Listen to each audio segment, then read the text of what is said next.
बांझ कम्मो यह नाम सारे मोहल्ले में आम था। मोहल्ले वालों के मुंह पर कम्मो का नाम ही रहता था। कम्मो यानी कमला। कमला हंसमुख और चंचल स्वभाव की महिला है, दूसरों के सहयोग करने वाली महिला है। उसकी आवाज़ हर गली में गूंजती है। हर घर की महिला जब तक कम्मो से बात नहीं कर लेती तब तक उनको चैन नहीं मिलता। कम्मो मोहल्ले के हर किसी से मिलनसार है। वह सुख दुख में उनका हाथ बटाती है। कमला के 2 बेटे हैं। बड़े बेटे की शादी 3 साल पहले हो गई थी। उसके एक बेटा है जिसे कम्मो पूरे दिन मोहल्ले के हर घर में घुमाती है। कमला के घर में पूरे दिन खुशियों की किलकारी गूंजती है। कम्मो के छोटे बेटे की शादी है। कम्मो आजकल घर के काम में व्यस्त है। कभी बाजार से सामान खरीद कर लाती है तो कभी घर की साफ सफाई में। इसलिए आजकल मोहल्ले में उसका शोर शराबा कम ही रहता है।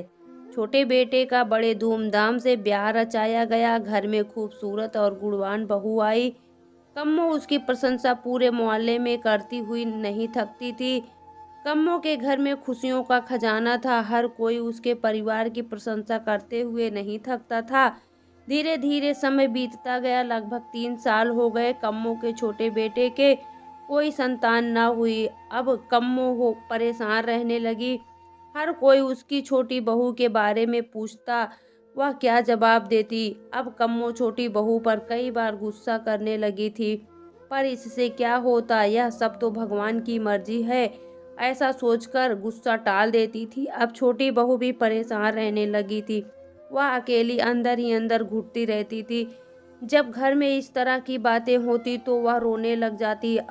अब उसे घर में सभी ताने देने लगे थे, पर छोटी बहू क्या कर सकती थी। कम्मो के द्वारा भी पूरे जतन किए गए। हर मंदिरों में जाकर उसने मन्नत मांगी, परंतु सभी विफल रही। जिस घर में खुशियों की किलकारियां उठती थी, आज उस घर में मायूसी छाई हुई है।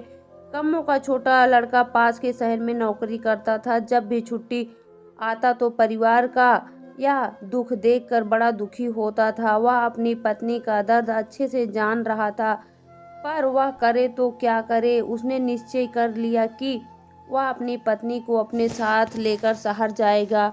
वह अपनी पत्नी को साथ ले गया। जब वह ड्यूटी पर चला जाता तो वह अकेली इसी बात को लेकर बहुत परेशान रहती थी और अंदर ही अंदर रोने लगती थी। ससुराल में उसे हर तरीके का सुख मिला, परंतु एक महिला का सबसे बड़ा दुख बांझपन होता है जो उसे देखने को मिला। यह बात उसने अपने दोस्त को बताई और उसने बताया कि आप किसी डॉक्टर की सलाह ले सकते हैं जिससे आपको संतान का सुख मिल सकता है, क्योंकि हमारे शरीर में बहुत सारी कमजोरियां होती हैं जिनका इलाज संभव है। अगले दिन दोनों तैयार होकर डॉक्टर के पास गए और डॉक्टर से अपनी समस्या बताए। डॉक्टर ने कुछ टेस्ट कराए और उनको कहा कि चिंता की कोई बात नहीं है, आपको संतान सुख मिल जाएगा। इसके लिए हमें IVF प्रणाली का प्रयोग करना पड़ेगा। इस पर निवेश ने अपनी सहमति दी। ठीक समय बाद निवेश को पुत्र रत्न की प्राप्ति हुई। जब यह बात घर पहुंची तो घर खुशी का कोई ठिकाना नहीं रहा। कम्मो ने पूरे मोहल्ले में खूब मिठाई बांटी और खुशियां मनाई।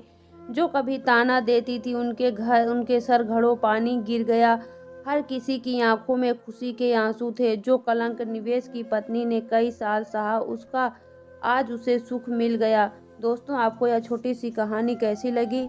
यह कहानी उन महिलाओं की है जो ऐसी समस्याओं से जूझती हैं और किसी डॉक्टर की सलाह न लेकर देवी देवता में विश्वास करती हैं। हमें नियत समय पर डॉक्टर से सलाह लेनी चाहिए, क्योंकि हमारे शरीर में बहुत सारी बीमारियां होती हैं जिनका निराकरण डॉक्टर की सलाह से संभव है। वीडियो देखने के लिए बहुत बहुत धन्यवाद। चैनल को सब्सक्राइब करना, वीडियो को लाइक शेयर कमेंट करना ना भूलें।